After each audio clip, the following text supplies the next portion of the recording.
if you would like to die by several different methods virtually simultaneously, Venus would be a good choice. Venus is sometimes referred to as Earth's very nasty sister planet. It's the second planet from the Sun, and nearly the same size and mass as Earth.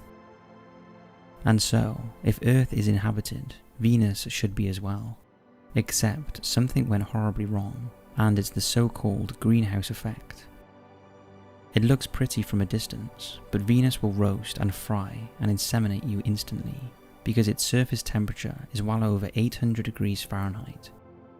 It will also instantaneously crush you, because atmospheric pressure at the surface is about 92 times that of Earth.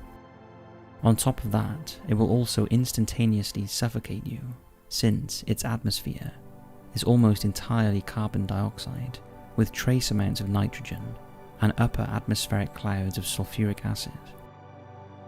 The former Soviet Union launched 16 Venera probes to Venus, 10 of which landed successfully, and all of which were melted or crushed in periods of time ranging from 23 minutes to about 2 hours.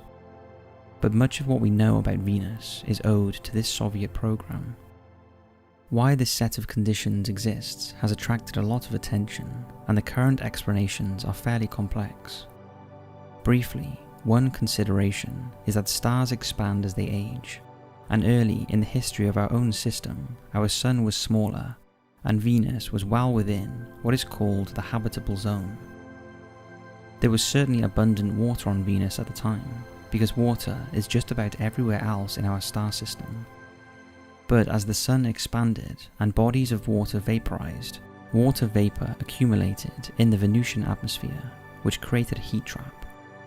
More importantly, carbon dioxide on Venus doesn't seem to be absorbed by the crust or lithosphere and turned into carbonates, because of the lack of the recycling of plate tectonics. And so it all ends up in the atmosphere, where it acts as a greenhouse gas. CO2 is also a greenhouse gas on Earth, even with our plate tectonics, because we are generating CO2 faster than it can be reabsorbed.